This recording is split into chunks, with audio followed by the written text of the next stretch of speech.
So this is the wheel, the basic wheel of awareness. And I wanted to relate a little bit. We have, as we start the wheel, usually we just drop in and bring our awareness to the breath flowing in and out.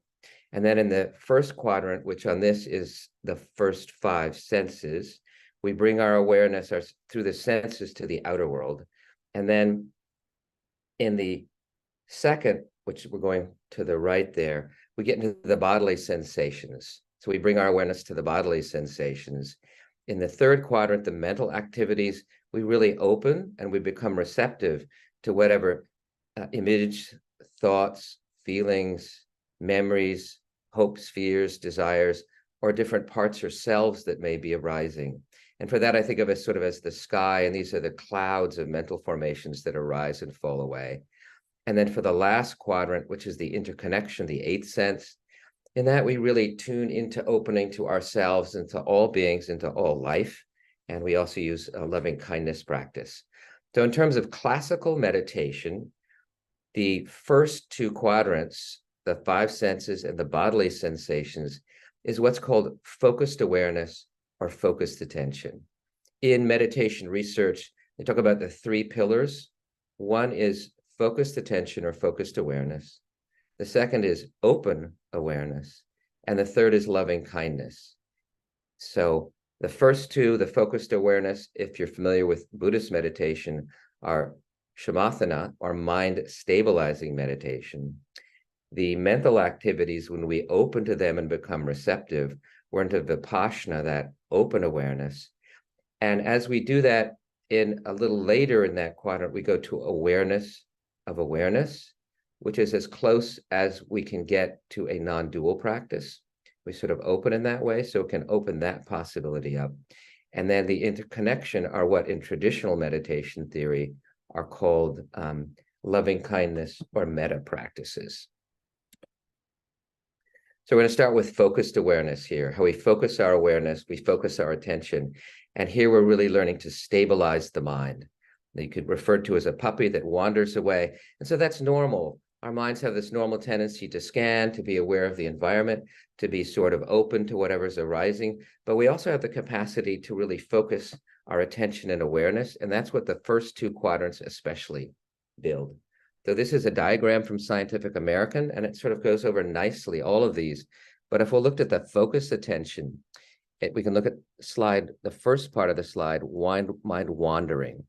So that's really what's happening.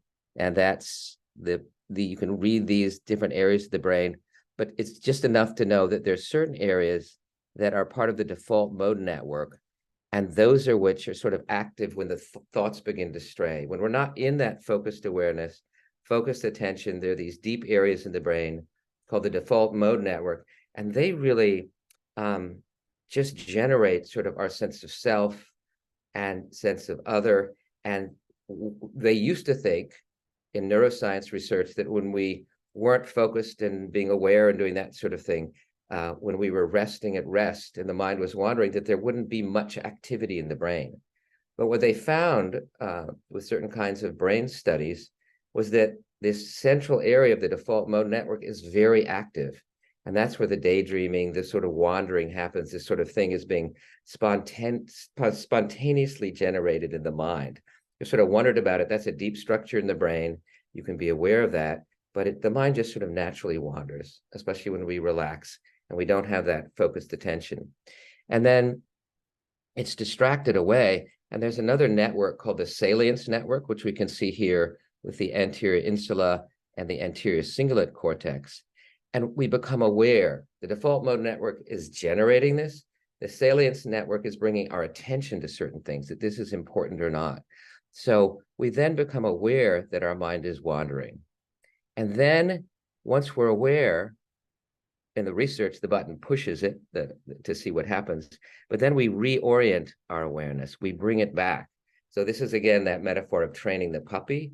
We're sort of bringing it back gently over and over and again without judgment. And we can see when we're focusing in the first two quadrants, either on the external world, like sound, and we're drifting away, and we bring back to sound, there's a focused awareness into one sense that we bring back. And when we're sensing into the body, When we're bringing our awareness to the face and the mind wanders away, you can see you're in the face, then the mind starts to wander, that default mode network comes, we sort of lose that quality of the witness, of the hub, and then we become aware of it, and then we gently bring it back. And then last, this begins to get a sustained focus over time where we can really maintain and focus awareness. We learned that as a little kid when we tied our shoes. It took a lot, if you remember back to that, it took a lot of effort, a lot of focus, a lot of concentration.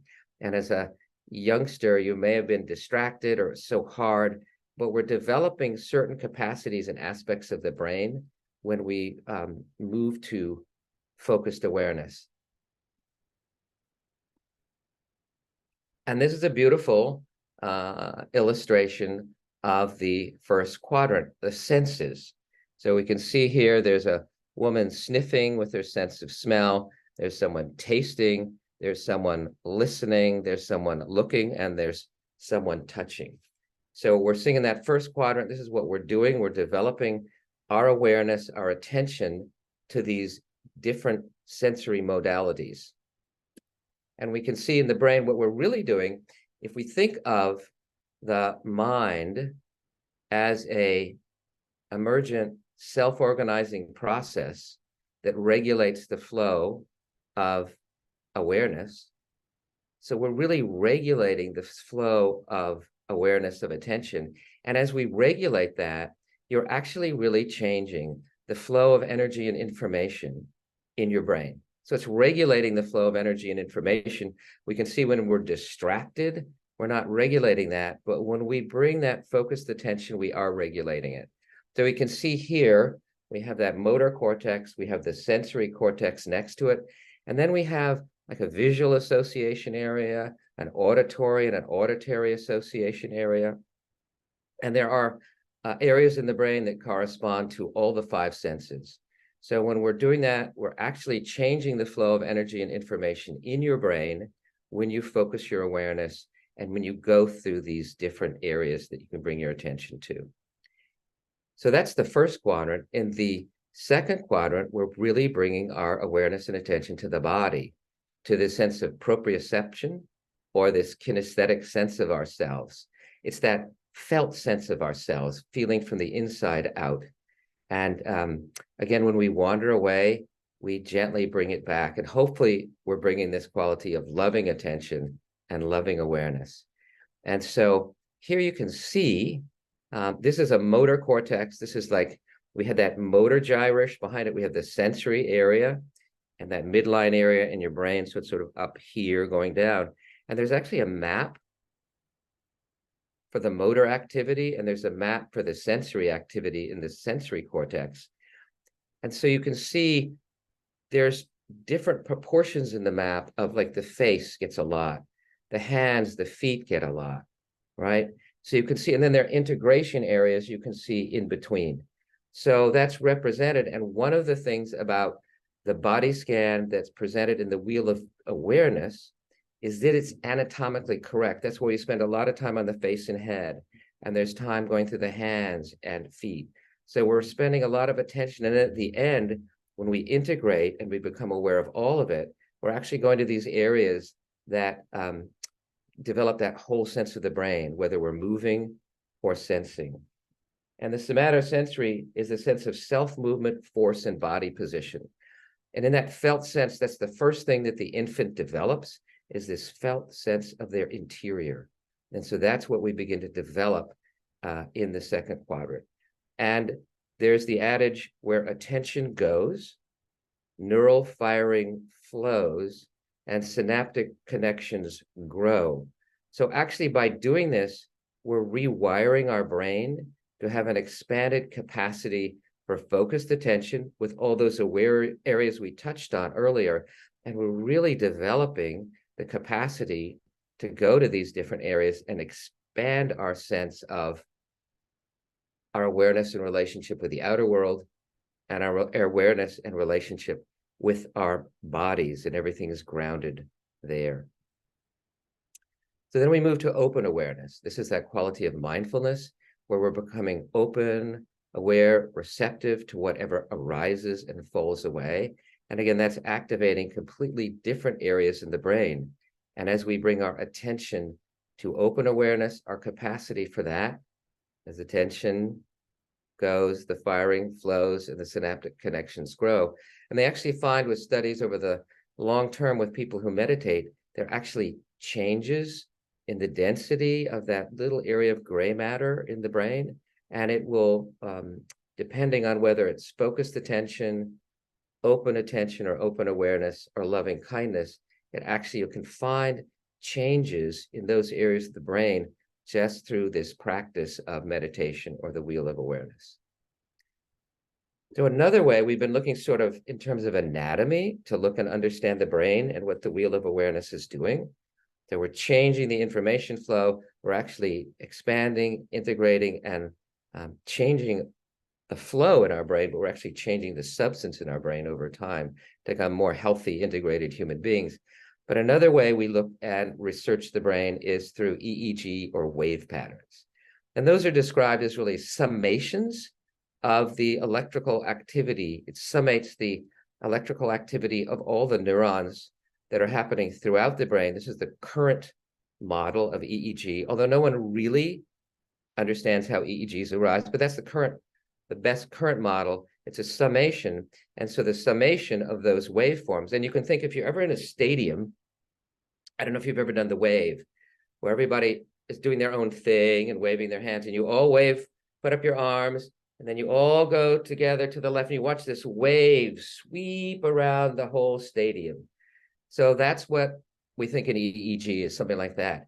Now, when you have the EEG patterns that we'll describe in a minute, you need to remember that nothing is neat and tidy, although you might have one predominant pattern, and the pattern is going to develop based on the frequency, how fast that wave is going or how slow that wave is going, and also the amplitude, how strong the wave pattern is. And usually what we find is the wave patterns, the slower the waveform, the more amplitude, the stronger that signal is, and the faster, the slower the amplitude of the wave pattern.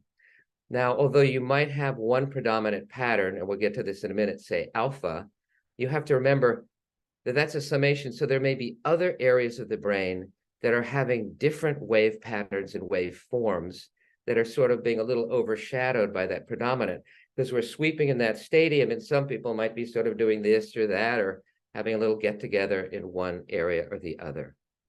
So here are sort of, when you look it up, you'll actually find slightly different descriptions of the different wave patterns, but we'll start there at the bottom with delta number 5.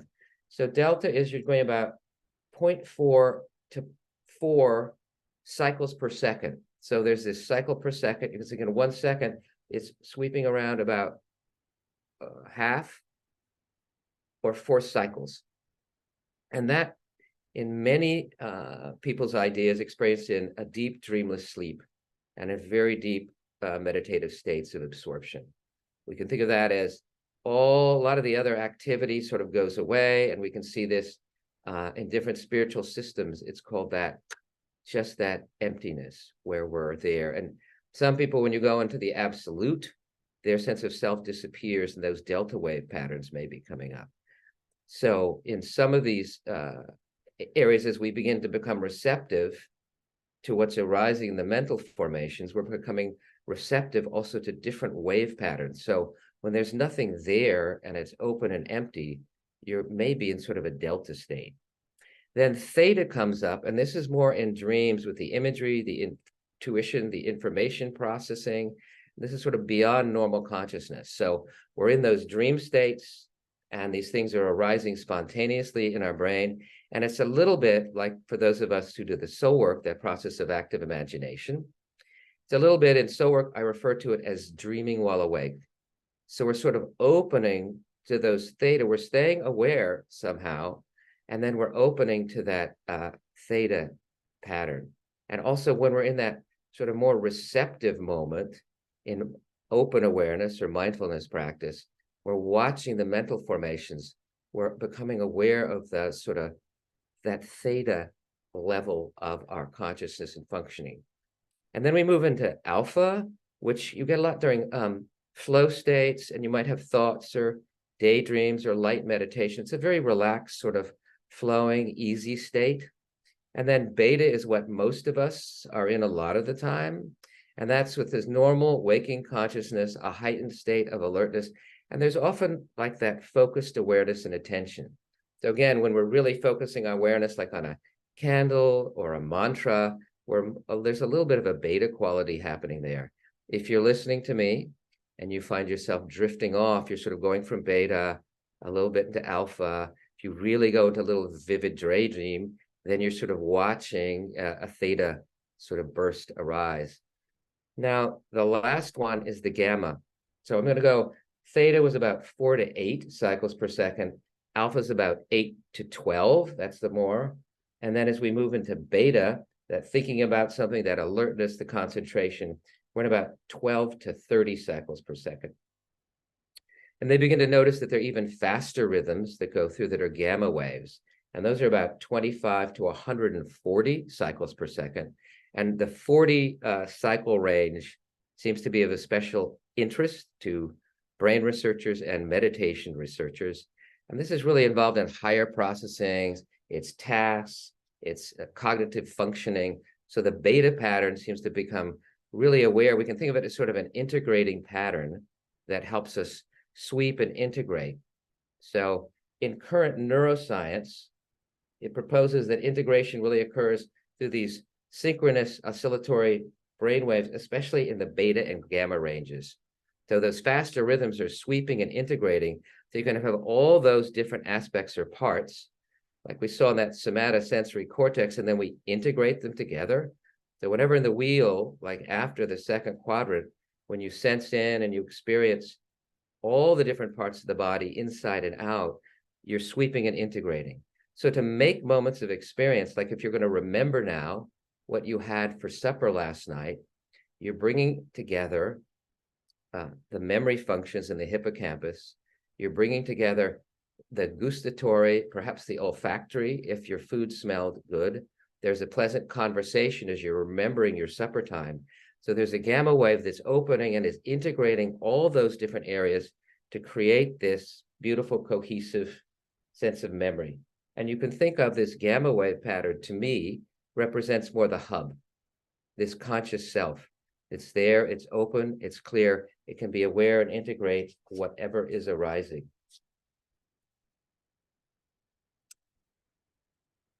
Now, one of the interesting things they found when they hooked up Richard Davidson and his group in Wisconsin, they've done a lot of the research on brain activity in meditation, but they got all these really advanced non-dual meditators, and they hooked them up, and they were looking at their brainwave patterns, but what they missed was when they looked at them and they compared them, what they began to notice was when they go into what they would state were non-dual states of awareness, which is really where you're just flowing with what arises.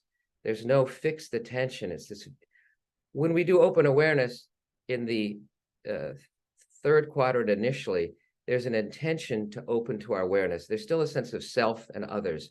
I'm aware of the clouds. I'm aware of the mental formations. But in the non-dual, your sense of self sort of softens. The distinction between self and other goes away. So if you're looking at the sky or the rose in front of you, or you're listening to a piece of beautiful music, you dissolve into that. So that's some of that non-dual state that can arise. But what they found was in the meditators, because they'd sort of, get them out of the experiment, but they still had them hooked up, and they found that there were gamma wave patterns all the time in the background in the advanced meditators. Not only were there gamma waves, but I said the faster the wave, the lower the amplitude. And these advanced meditators, they had the 40 cycle per second gamma waves, but the amplitude was huge. It's kind of the amplitude you'd find in some of those lower patterns. So this was something, if you and I think about supper last night and we get some gamma waves, integrating it all together, conscious self is remembering, is observing this, right? We wouldn't have those high amplitudes. there'd be a short burst of gamma wave that sort of comes and goes. But in the meditators, it's there all the time, those who are going to that non-dual state, and the amplitude is huge and high.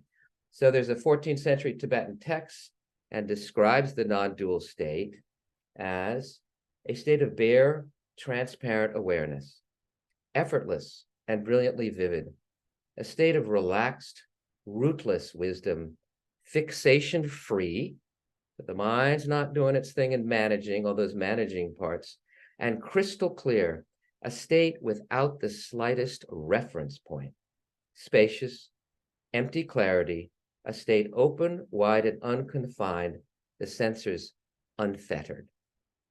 So when we do awareness of awareness, then that begins to open the possibility of, if we think of ourselves, and is that one Pierre Vilayet, your consciousness is focalized as our consciousness. So we're this focalized hub of consciousness.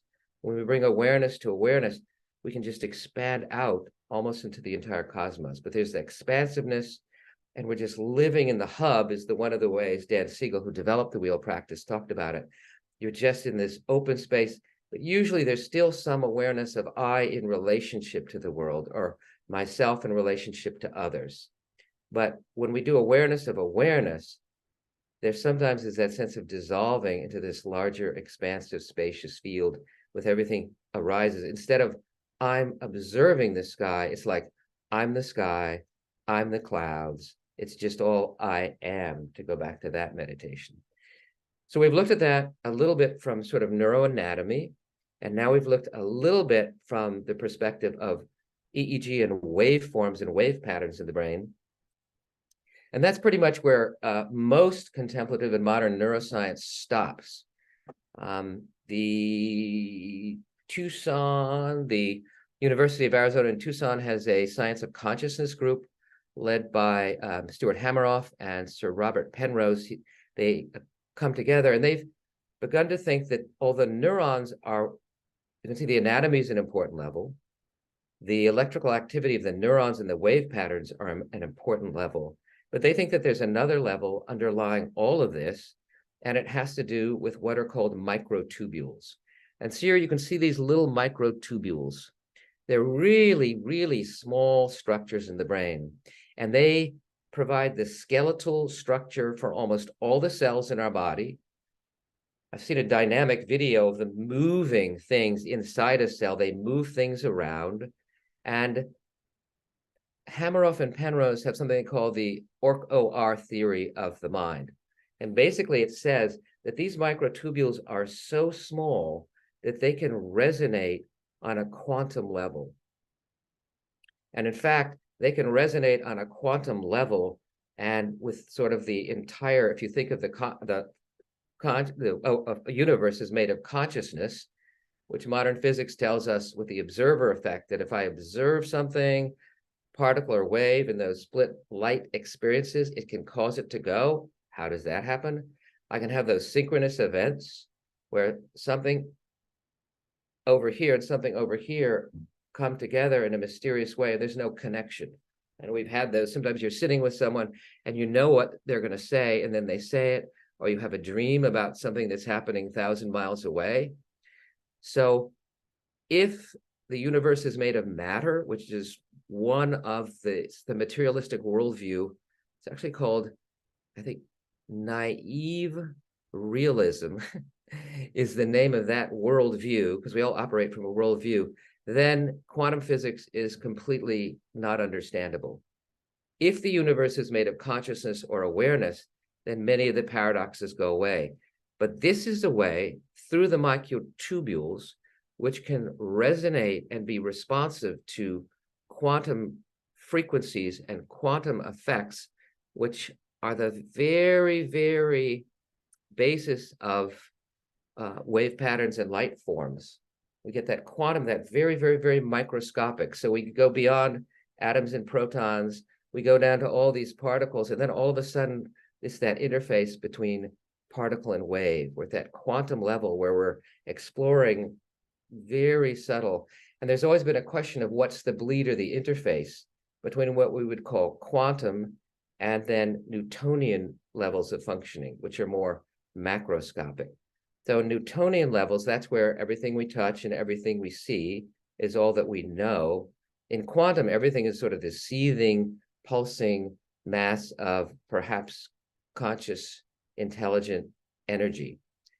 So they used to think that the quantum effects would not influence matter or our senses, but they're finding that the bleed between the quantum level of reality and that macroscopic or Newtonian level of reality isn't as obvious as we thought. So there's certain functions in the eye where there are quantum effects going on. Bees, when they migrate and attune, there are certain ways they're attuning to fields on that quantum level. So Stewart and Hameroff proposed, one, that EEG activity is actually more a summation of the microtubules functioning and resonating through each other. You can see in the bottom through all these little gap junctions, and that some of these synchronous activities that's happened because they can tune to that larger field of awareness through that subtle quantum level or quantum effect. So this is perhaps that not only when we go into non-dual and we're sort of in that sort of just really open and we dissolve, but this is sometimes where those spiritual or transcendent or synchronous or mystical experiences open up. And so here you can have a figure, and he or she is meditating, or they, them, and they're sort of dissolving. And you can see here's that larger field, the two eyes. The mind has a tendency to want to personify things. So you can see this larger field up there that's being dissolved into. So the astronaut Edward Mitchell, he's returning from the moon landing, and he has a mystical enlightened experience in outer space. He describes an opening of his heart and realizes interconnection and unity with the sun, the moon, the earth, and the stars, perceiving himself in them as merely different expressions of a seething coherence of energy. So there, we're not just experiencing, but we're going to what Siegel would say, the macro state is the Newtonian, a micro state level of awareness, where we're tuning in. And for that to happen, oftentimes the sense of self really needs to begin to dissolve. That happens sometimes in meditation. I think that's what some of the psychedelic renaissance is about, because it dissolves that default mode network.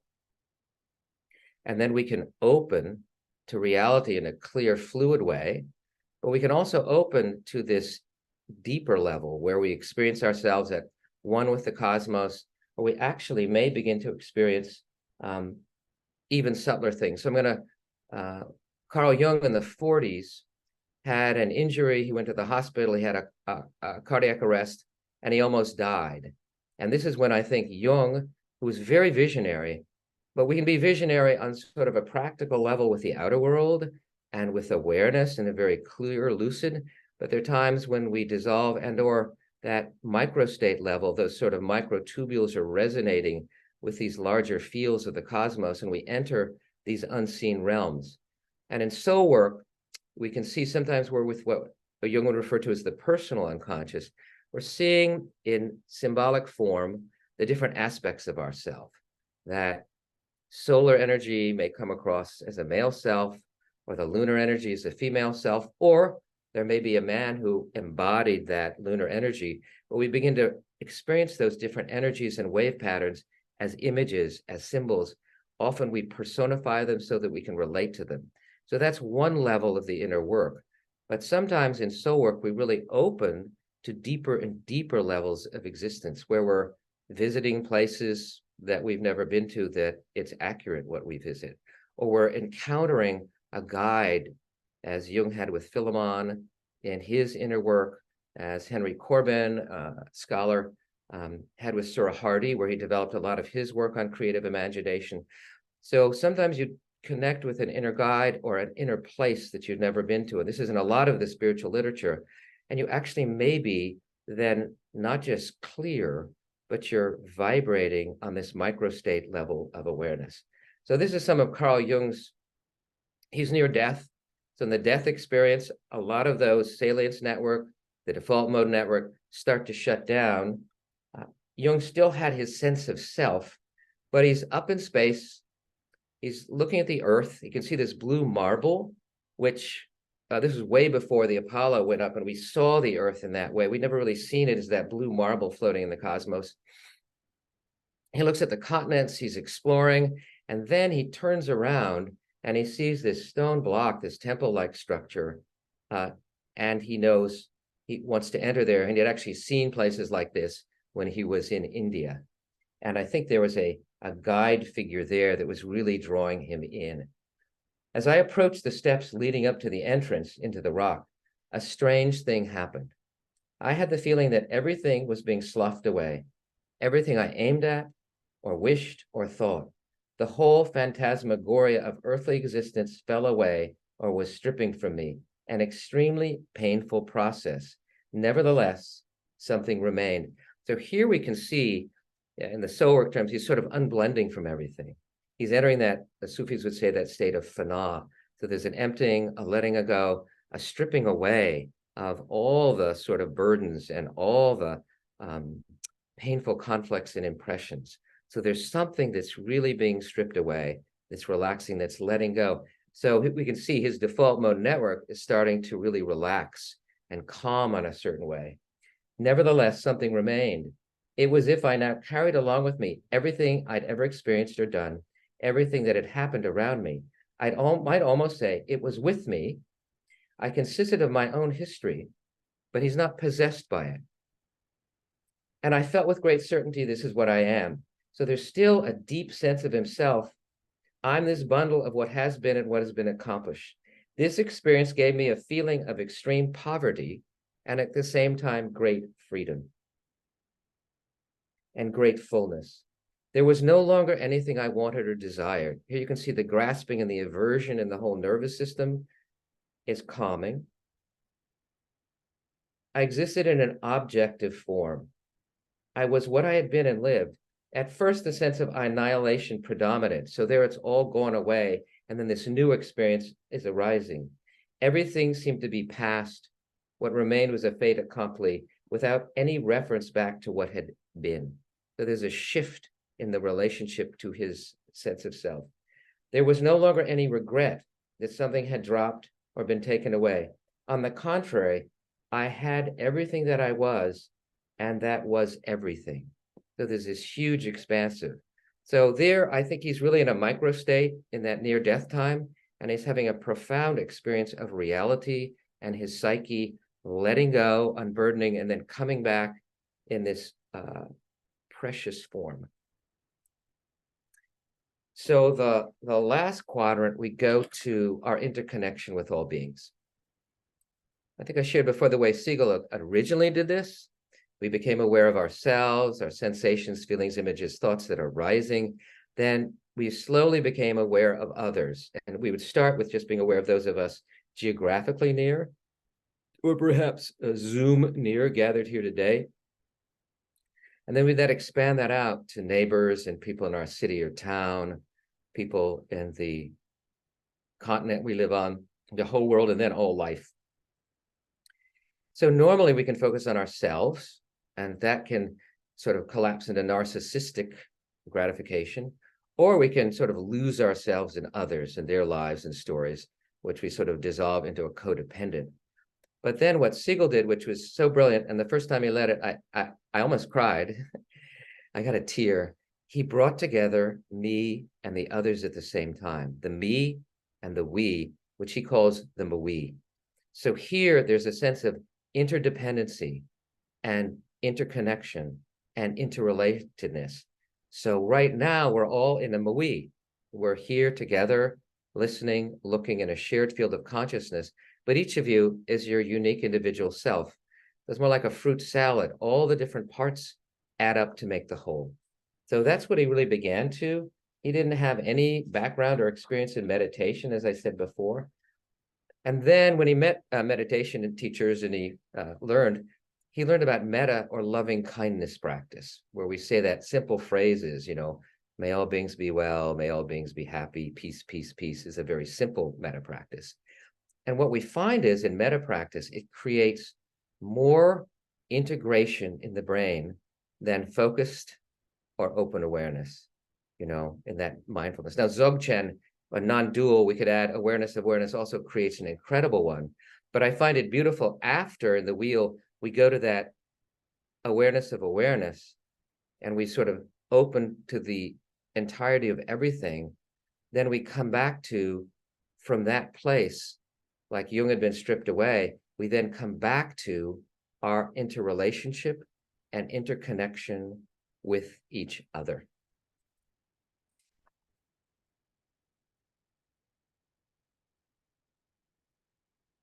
And that also creates that sense of empathy, because our brain, the mirror neurons fire in relationship and can help us know and understand the other's experience. So again, this creates the most integration, and this is really the we. Here, we're all here together, we're separate, but we're weaving this web of our identities through giving and receiving to others, and we form and reform our sense of self in relationship to others. So we're separate, but we're also joined. So both are true. And for me, this is like bringing particle and wave together, that they're both there. They're these just different levels of existence and experience. So I think that that last quadrant can create this sense of integration and can create the sense of the whole human family. So not only are we in the universe is in us, and that's really that microstate level, and remembering that we're made up of all the elements of the universe. We're each a little hologram.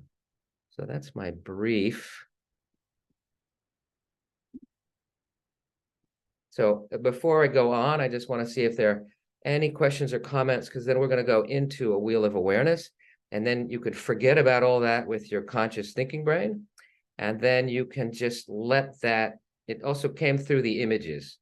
So it's there in your psyche on the imaginal level. And then we go to the wheel and just see if it's a little different after I just thought, wow, this is really, I'm changing the flow of energy and information flow in my brain. I'm actually altering the fabric of space and time when you focus and change your awareness. When you become open to awareness, you're actually shifting reality on a very profound level.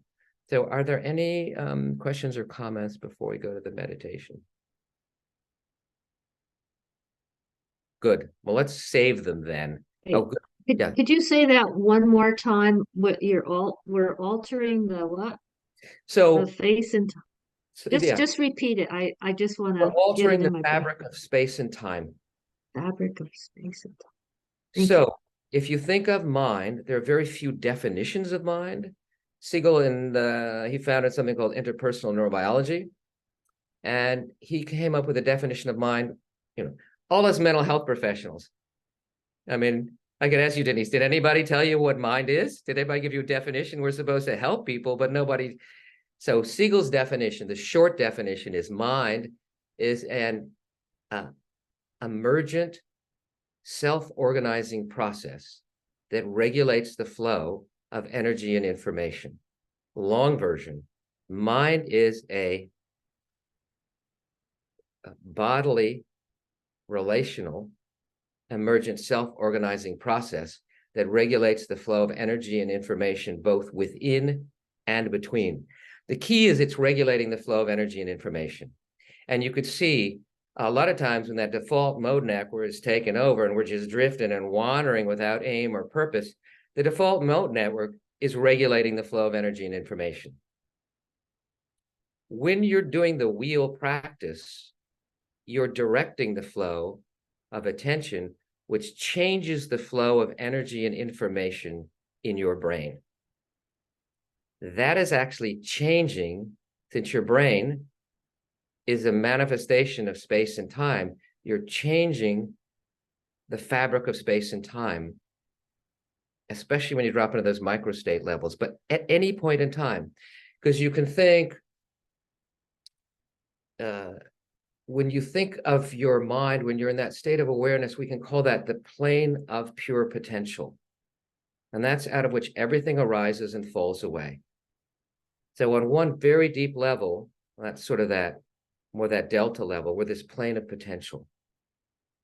So you're the sky. It's the sky on a clear day. And then you begin to think about supper because you're a little hungry. And we call that a plateau of possibilities. So certain regions of your brain and areas are starting to fire and change.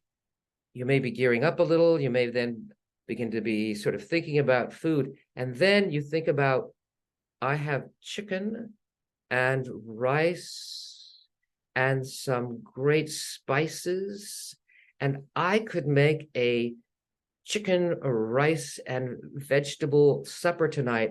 And then you get up, it focuses on that, and you get up and do it. So that's called a peak of activation.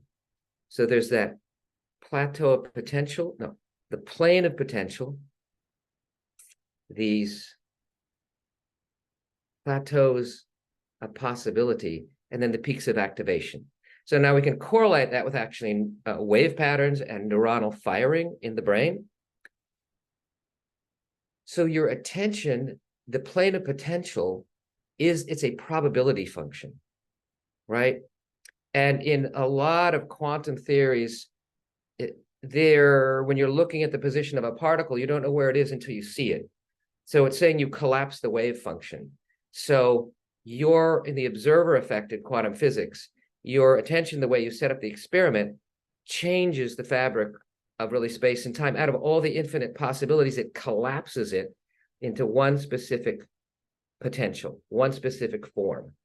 In the brain, and Siegel looks when we're in that gamma wave and sweeping, we're very close to that plane of potential. We're open to everything. I would say possibly if you summate waveforms, you have a little bit of a gamma sweeping and there's a little bit of delta. There's that dreamless state too. So those are superimposing, but whatever, however it works, you're opening to that plane of potential. And then you'll notice the probability function starting to collapse when you go to a plateau of possibilities. So you're limiting the infinite possibilities into, I'm hungry and it's supper time. And then the peak of activation, you're coming to a very specific, you've now collapsed it even further. So all those possibilities of what you could make for supper are now going to one specific supper, and you're going to make that and eat it. That's the same process of out of the field of awareness, the collapse into particle or wave. That's the observer effect. So when we do the wheel, we're actually not just changing the flow of energy and information, but we're opening. When we do awareness of awareness, we open to the whole field. So we're actually shifting, since we are a part of the fabric of space and time, you're actually changing the fabric of space and time with awareness and through this practice. Lots of things can change that. It's changing moment to moment. But just by coming, you could have done anything today. All those possibilities were open. You said, oh, I got that. You're thinking about this. And then you click on to coming to the meeting and pop. You've now collapsed the wave function from all the potentials. And one of the problems, especially in neuroses and suffering, is we're usually collapsing into one specific flow of energy and information. So when you do awareness of awareness, it opens the possibility, like in soul work, when we open to high self, we're opening to that larger field. We're uncollapsing. And that's why the psychedelic renaissance is there some, because psychedelics do the same thing. They open you out of a fixated, narrow pattern flow of energy information in the brain. And the trick is integrating and sustaining that, which I don't think we're really dealing with in a very sophisticated fashion yet. So anything else before we go into the wheel practice? And I appreciate all your attention. There's a lot of talk. Okay, good. So you can eyes open, closed, however you're most comfortable, and begin by just allowing your awareness to come to the flow, the wave of the breath flowing in and out of your body. And here, just allowing yourself to really experience that. Again, as your mind wanders, as that natural distraction of the default mode network happens, we gently, lovingly just bring it back, training the puppy of the mind, developing those brain areas we showed. The salience network comes in, we're aware we're wandering. Oh, we gently bring it back, and then we rest. So this is just bringing it to the dependable rhythm of the wave of your breath. And you might feel that at the nose. You might feel that in your torso or belly, or you might feel that in your whole body. but really allowing yourself to experience the wave of awareness and staying with that focused attention, gently bringing it back when you wander away.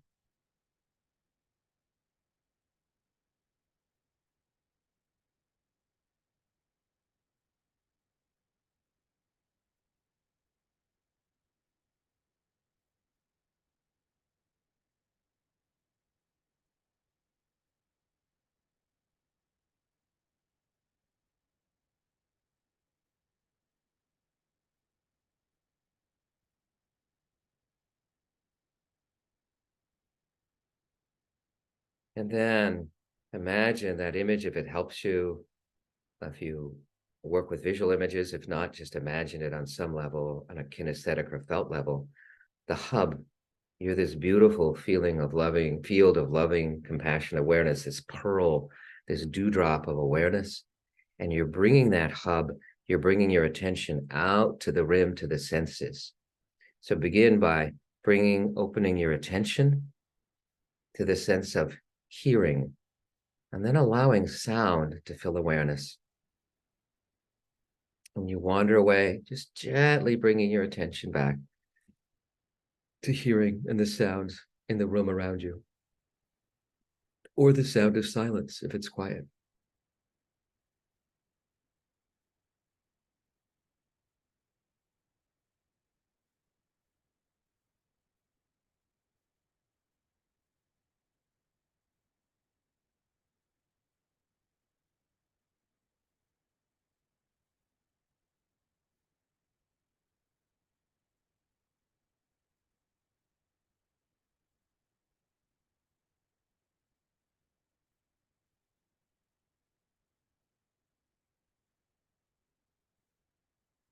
And then just moving a little on that outer rim to the sense of touch, the way we touch our clothes, chair, the air. Just really allowing your awareness to come, your attention to go to the sense of touch, another way we meet the outer world. And if you find your mind wandering some, you can gently bring it back, but you could also just gently with your hand, perhaps touch the chair or touch your shirt or blouse, or just gently touch something so you can really feel that sense of touch, touching the outer world, what's tangible.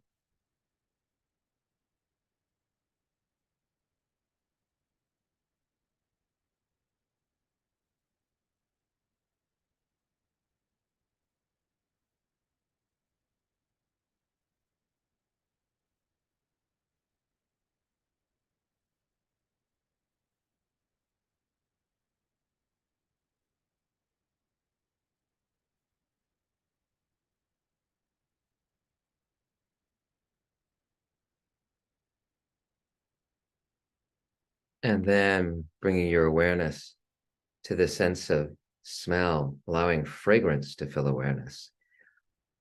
This is really nice if you're eating a meal or you're out in a scent garden, but some people just begin to notice if there's not a strong fragrance, perhaps the fragrance of the room you're in.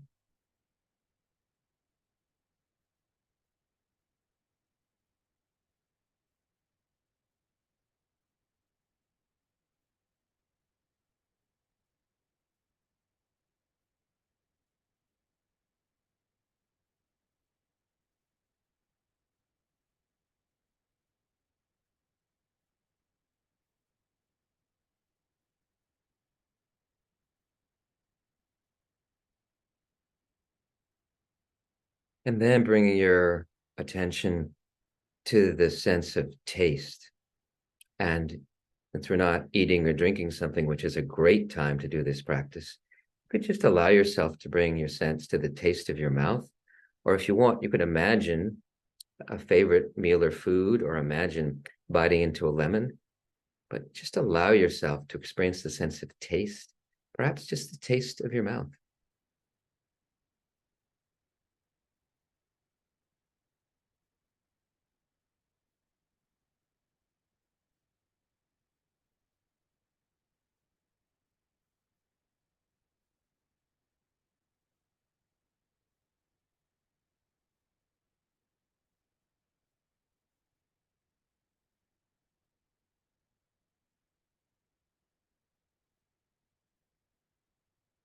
And then just take a moment to open to all the senses. We've broken them down. It's like listening to an orchestra. You break it down into the various, and then you bring it together again. It's that integration. And as you open to all of them, just be aware of the miracle of what you did.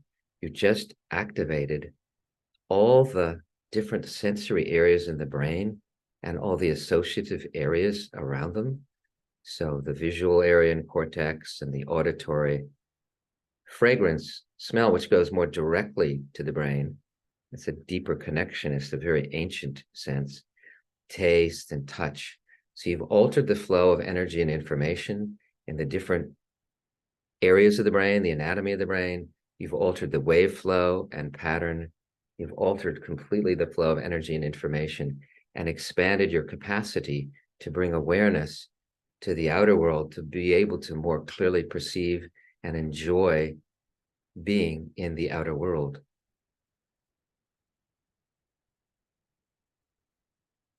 Opening to all the senses.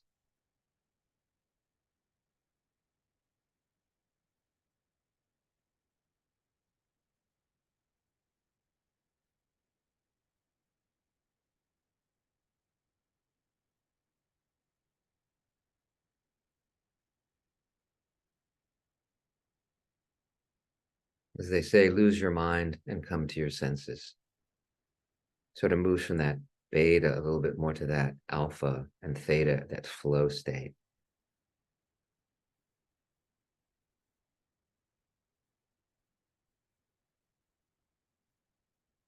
Then taking a breath as we move to the second quadrant, which is the sixth sense, the sense of the body. It's that sense of the body, that kinesthetic proprioceptive awareness, or in that somatosensory cortex, going through the different parts of the body in an anatomically correct way, changing the flow of energy and information. And we can do this. It's that felt sense of the interior of the body. We can also do it when we move, the force, the movement through space. So if you're walking, this is a wonderful time to do this body scan. So we begin by bringing our loving attention to all the sensations of all the muscles and bones in your face.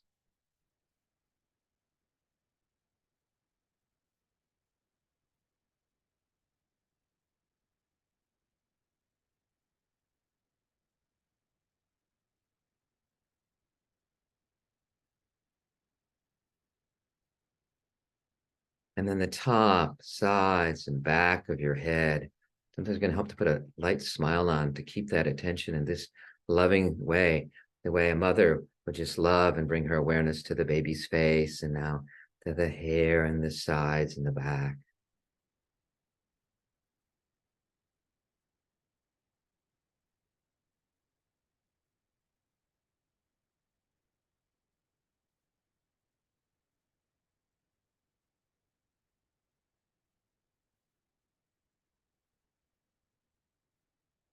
And then to your neck and shoulders, all the sensations of the muscles and the bones and that felt interior.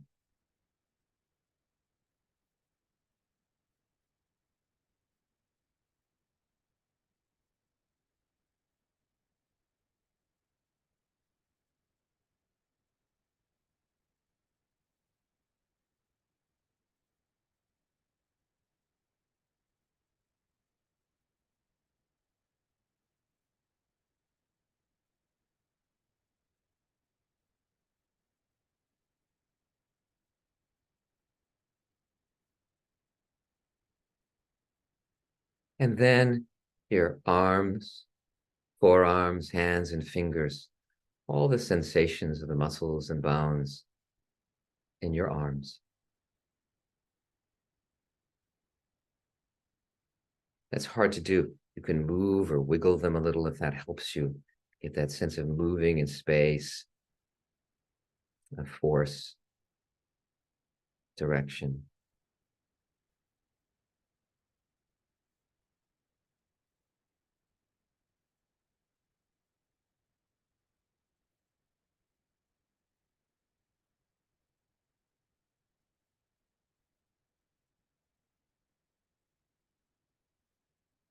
And then bring it to your torso, your upper and lower spine, your ribs, your abdomen muscles, that whole felt sense of your torso.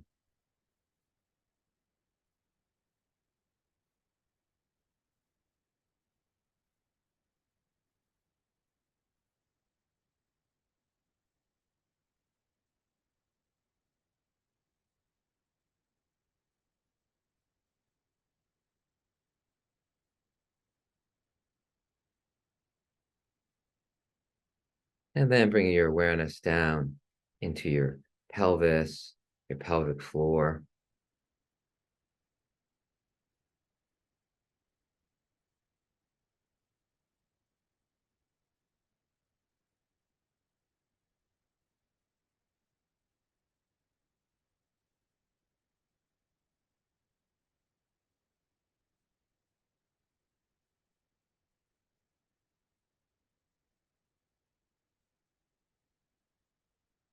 And then to your legs, lower legs, feet and toes, all the sensations of your muscles and bones.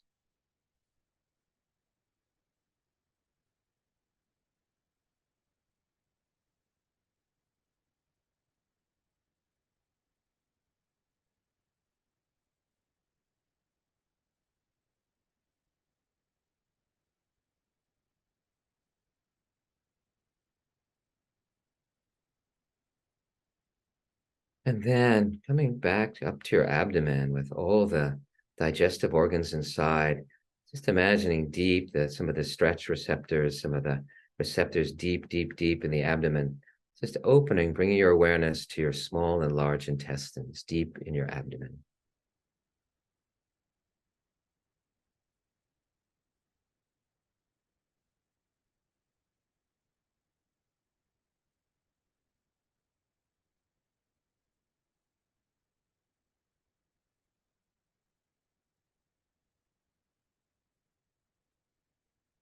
Then to your stomach.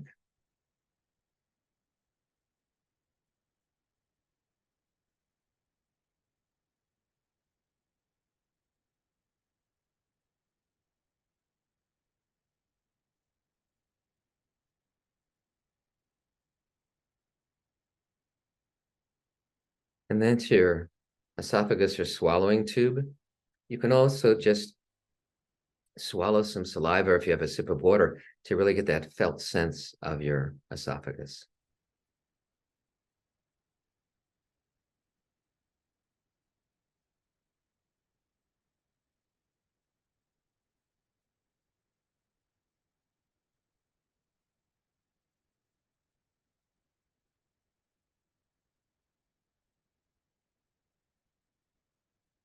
And just taking a moment to open to the whole digestive system from the mouth all the way down to your anus.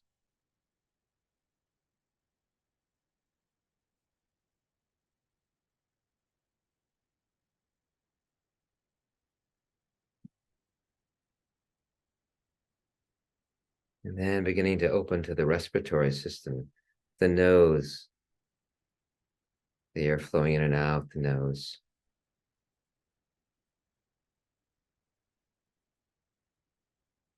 Adding to that, the sinuses behind the nose.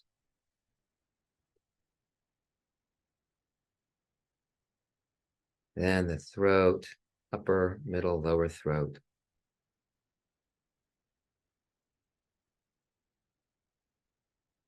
And going down the breathing tubes deep into the lungs with all the tubes getting smaller and smaller into all the little alveolar sacs that where the oxygen comes and is exchanged. The whole lungs, nose all the way down deep into your lungs, bringing your awareness and felt sense of your deep interior. And if it's elusive, that's okay. Just letting that part step aside and knowing that'll develop over time.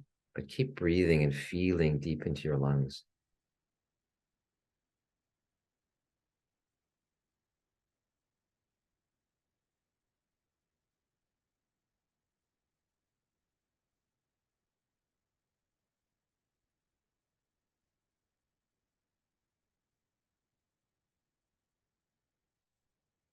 And then you can have your eyes closed or open, but we're going to bring our awareness to the sense of sight, but especially through the sense of light.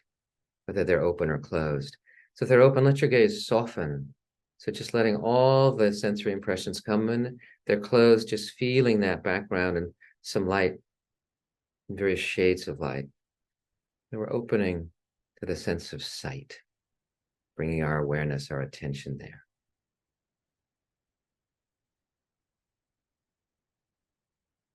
Knowing that the flow of energy and information is going to the visual cortex and to the visual association areas.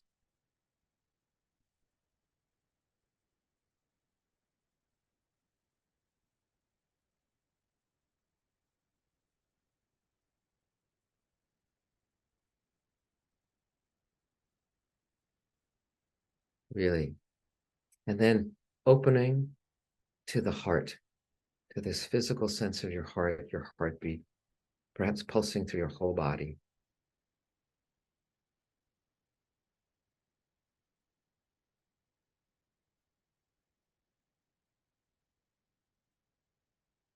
The whole cardiovascular system.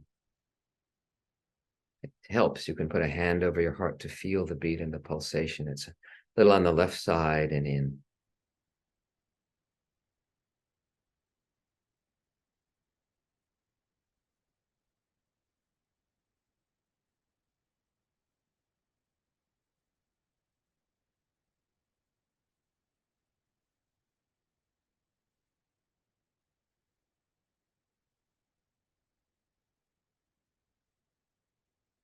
And then opening your awareness, bringing your awareness, your attention to your whole body, putting all the pieces together, inside and out.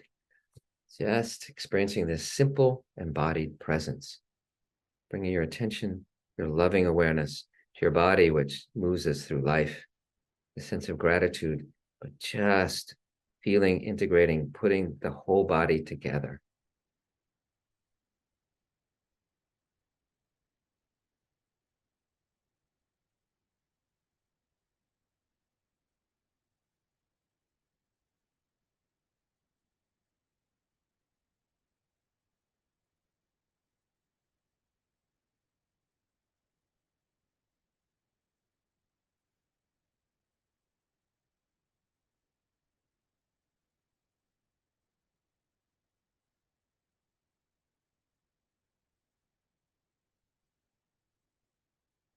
And then taking another breath as we move to the next quadrant, which is the awareness of the mental formations, the mental activity. These are if you're the sky, these are the clouds that form and dissolve. So I find if you try to attend too much, you go to that focused attention, it seems to dissolve and move away. Remember, the default mode network happens when we're relaxed and receptive. We're not in that beta range, but we're more in that alpha and theta range. So just letting yourself relax, having the intention to be receptive to the mental activity or the mental formations. It's becoming aware of what arises, what falls away, and certain thoughts or feelings, images, memories, hopes, or fears. We might even be aware of a different part or self, but opening to the mental formations.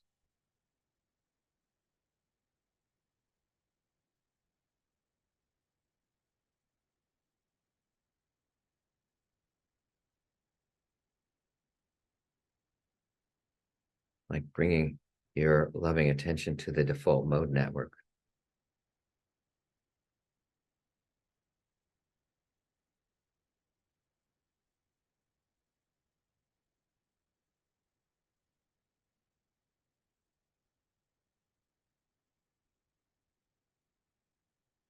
Open to whatever arises, softly open, receptive.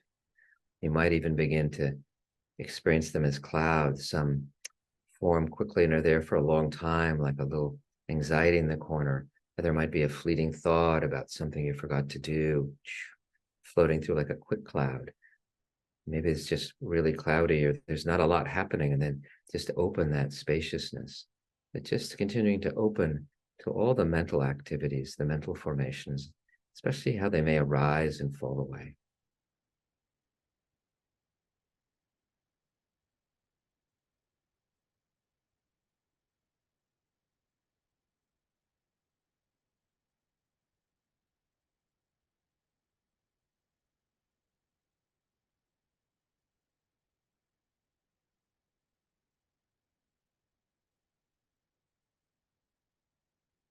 may become aware of a part that's like this or this.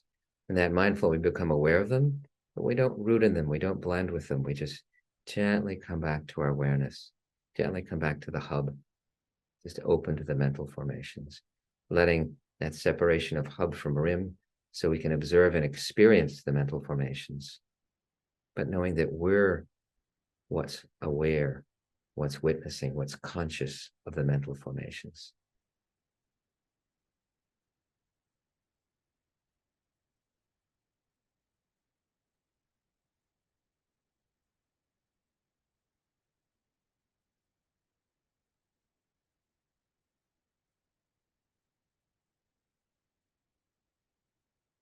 It's noticing those plateaus of potential and those peaks of activation that arise and fall away. Or maybe if there's a big worry, it's sort of persistent this morning. Or maybe a sense of joy, a feeling of that. Open, receptive to the mental activity.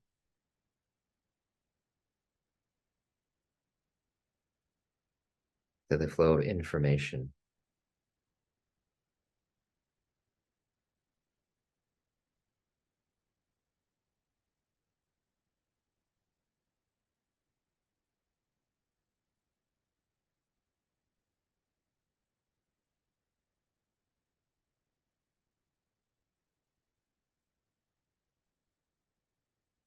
And then we're going to bring awareness to awareness itself. And some people think of that as just resting in the hub. Others, the metaphor of that spoke of attention going out and falling or doubling back on itself is helpful. Awareness of awareness. The sky, open to the sky.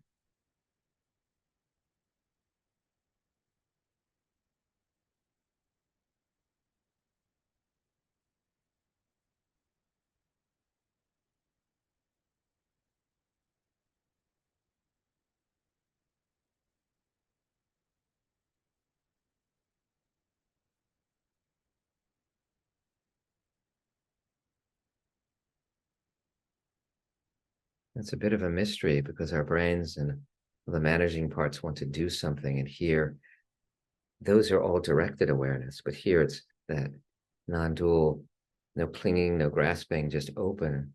So it really opens, but it's bringing awareness to awareness rather than the clouds. Resting in the hub, awareness of awareness, having that intention and relaxing.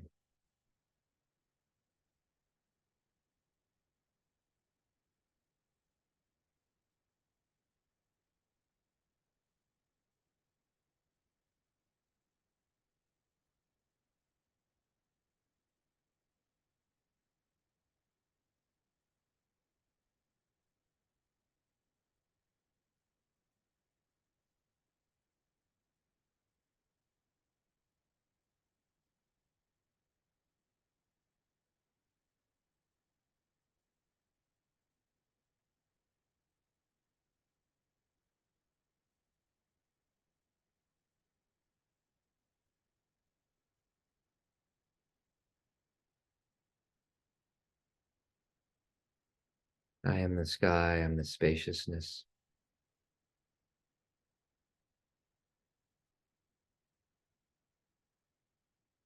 I am sky, I am spaciousness. Clarity, whatever's there or not there. Awareness of awareness. Awareness opening to itself, relaxing into itself.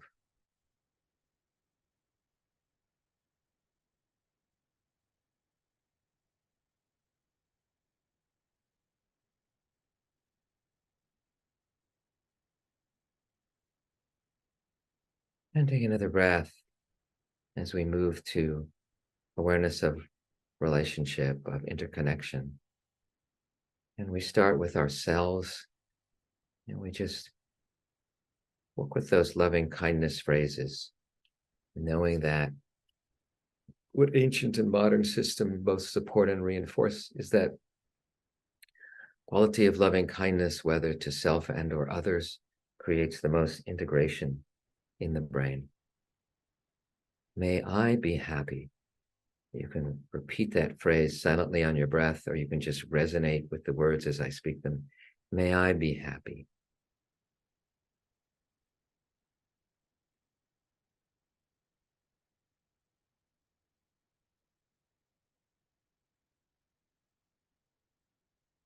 May I be healthy.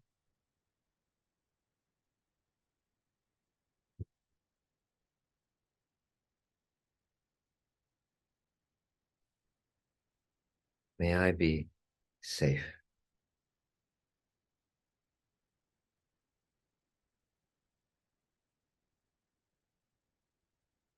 And may I flourish.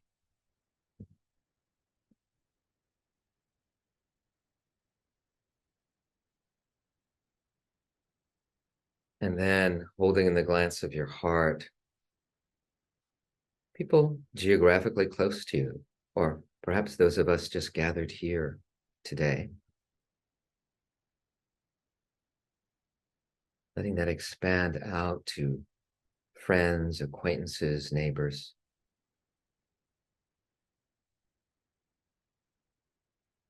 and then to people in your city or town or near where you live if you're rural.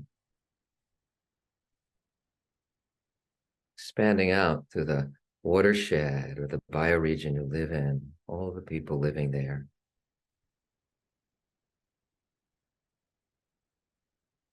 Spreading through the whole continent you live in, for us gathered here, the North American continent, hundreds of millions of people living their lives, all wanting to be happy.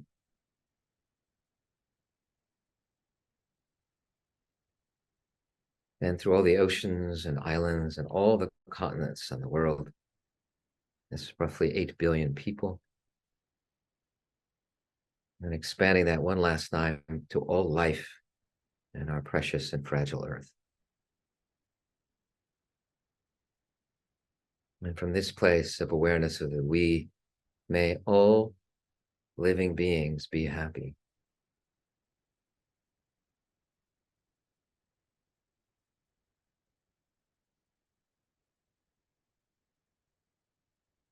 May all living beings be healthy.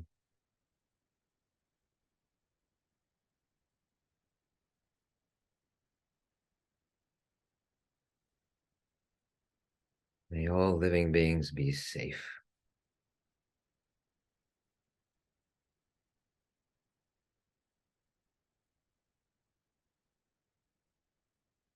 And may all living beings flourish.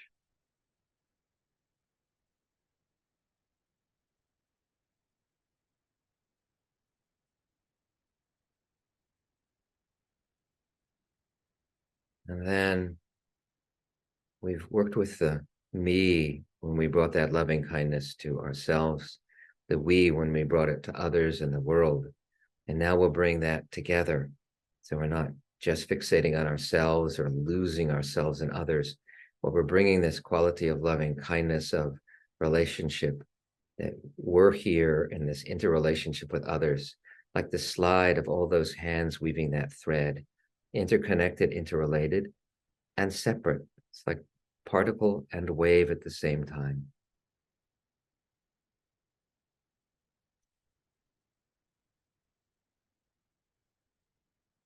Just imagining that.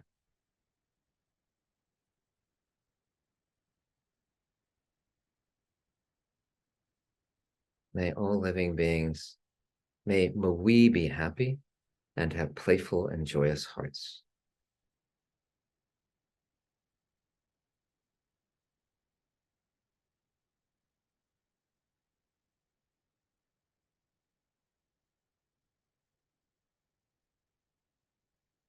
May we be healthy and have bodies with strength and resilience.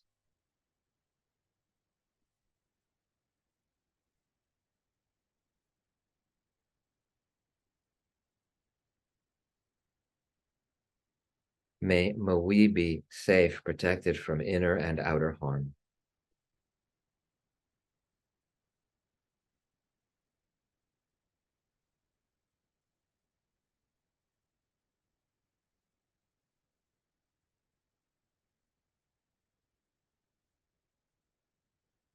and may we flourish and unfold for our highest good.